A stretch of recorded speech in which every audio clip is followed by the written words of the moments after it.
саламатсыздар ма? Бүгін мен арнайы бір тақырып емес, қосымша видеоға қосымша ретінде берілген сұрақтардың ішіндегі ең көп кездесетіндерін саралап, соның ең маңызды деген тақырыптарға сұраққа жауап ретінде видео түсіріп отырмын. Бүгін қазір мен 3 сұраққа жауап берем. Ең маңызды, егер сол сұрақтарға жауап берген кездегі сөздерді ұғына алсаңыздар, ең бастысы соны пайдалана алсаңыз өзіңіздің емделуіңізде. Невроздан үрей мен қорқынышпен жұмыста сізге көмектесетіні анық дейді. Бірінші сұрақ. Осы сұрақты маған 2 ай бұрын бір адам жазған тұғын, бірақ мен оған жауап бермей қазір қарап жазып алып, осы жерден жауап беруге енді шешім қабылдадым. Мен былай дейді: мен таңертең тұрамын, тұрғаннан қазір не сезініп тұрмын, ұйқым қалай болды, бүгін неше сағат ұйықтадым, неге кеше көп ұйықтадым, неге бүгін аз ұйықтадым, кеше шаршағаннан ба, немесе көп уайымдағаннан ұйықтай алмадым ба, неге шаршау болып тұрмын, денем қай жерінде ауру сезініп тұрмын, мазам жоқ, денем деген ойларды талдаймын дейді. Денемдегі тұрған кездегі діріліне қарсы массаж жасаймын. Жүрегім дүрсілдесе қорқып, дәрілер іше бастаймын. Мүмкін мен басқа ауру шығармын деп, осылай деп ойлап күдіктерге кетемін дейді. Осылай менің күнім өтеді. Не істейін? Аурудан шығатын жол іздедім, дәрігерлердің бәрін көрдім. Неврозда 5 жылдан бері өмір сүріп келемін дейді. Не істеуім керек? Мен бұл аурудан құтылғым келеді деп жазыпты. Мен қазір осыны оқып жатқан авторы естіп отырса, жауап ретінде ол автор менің тренингіме қатысып жатқан жоқ, бірақ бұл жауап ретінде мен тренингтегі адамдарға жауап беріп жатырмын. Үзіндісін YouTube каналға да қоюым мүмкін. Жауаптың. Қалай жауап береміз енді?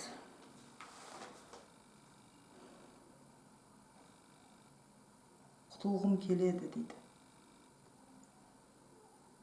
Массаж жасаймын дейді. Қараңыздар енді. Таңертең тұрғаннан анализ жасайды екен бұл кісі. Мен қазір не сезінем? Ұйқым қалай болды? Кеше қанша сағат ұйықтадым? Бүгін қанша сағат ұйықтадым? Бәрін талдайды ойша. Неге бүгін аз ұйықтадым? Неге кеше көп ұйықтадым? Не үшін? Денем неге дірілдеп жатыр? Сөзіне қарағанда. Күнім осылай өтеді депті. 5 жылдан бері. Енді жауап. Өзі бұл үрейлі ойлар бұның барлығы. Кейін өзінің жағдайын тексеру. 2 жағдайды көріп тұрмын. Үрей өзі не үшін керек? Мен өзі бөлік видеоролик жазбақшымын жақында YouTube каналға. Үрей және қорқыныш екеуінің айырмашылықтары мен ұқсастықтарын екеуін талдап, өмірде бізге не үшін керек, онымен қалай жұмыс істейміз. Үрей ол сезім ғой бізде, сезімдер мен эмоциялар. Үрей деген, мысалы, кәдімгі қарапайым адамдарда кетіп бара жатсақ, светофоры жоқ, мысалы, алғашқы ежелгі адамдарда дейік та, ежелгі адамдарда үрей деген, мысалы, 1 жылдық, 2 жылдық алдын ала жоспарлап бола ма, бұл жылы астық бола ма, болмай ма деген үрейлі ойлар болады адамда. Бұрынғы адамдардың ойымен айтайын. Қазір ондай проблема жоқ қой енді. Тамақтану проблемасына үрейлі ойлар келіп, адамдарға әрекет жасау үшін бір стимул, бір әрекет жаса деген бір мидың сигналы бұл үрей. Мысалы, қасқырлар немесе жабайы аңдар шыққан кезде қорқыныш, үрей сезімдері шығып, күрес деген бұл адамға керекті эмоция. Үрей деген ол бізге сигнал, қажетті біздің сезімдеріміздің бірі болып табылады. Үрей болған кезде адамда екі таңдау шығады: не күресу керек, не сол үреймен қашып құтылу керек. Үрейлі ой келген кезде. Қорқыныш екеуінің айырмашылықтарын бөлек видео арнаймын, бәрін араластырып жібердім мен, қорқыныш пен үрейді. Сонда түсінікті болу үшін. Енді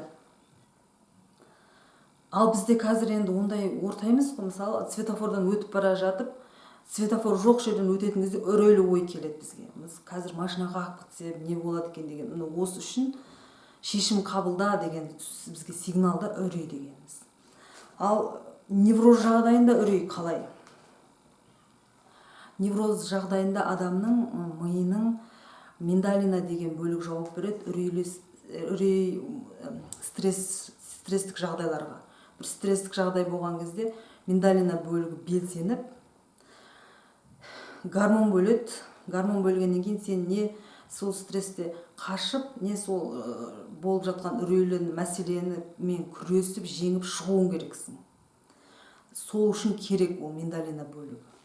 Невроз кезінде зерттеулерге қарағанда сол бөлік дұрыс жасамайды. Неврозбен зардап шегуші адамдардың миының миндалина немесе амигдала деген бөлігі бар.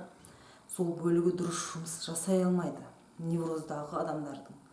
Ол адамдарда себепсізден ол үрей керек нәрсе.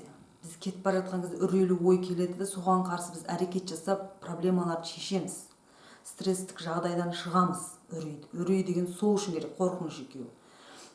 Невроз кезінде ол себепсіз ешбір себебі жоқ, мағынасы жоқ үрейлер мен қорқыныштар болады адамда. Мысалы, мына адамның сөзіне қараңыз. Қазір мен жағдайым не болып жатыр? Кеше қанша сағат ұйықтадым, бүгін қанша сағат ұйықтадым? Бұл ешқандай астары жоқ, негізі жоқ үрейлер. Егер мысалы жүрегім дүрсілдесе, қорқып, ол кісі жүрегі кардиологқа барған 100%, мен кепілдік бере алам. Кез келген невроз болған адам бірінші орында больницаның барлық есіктерін қағып шығады.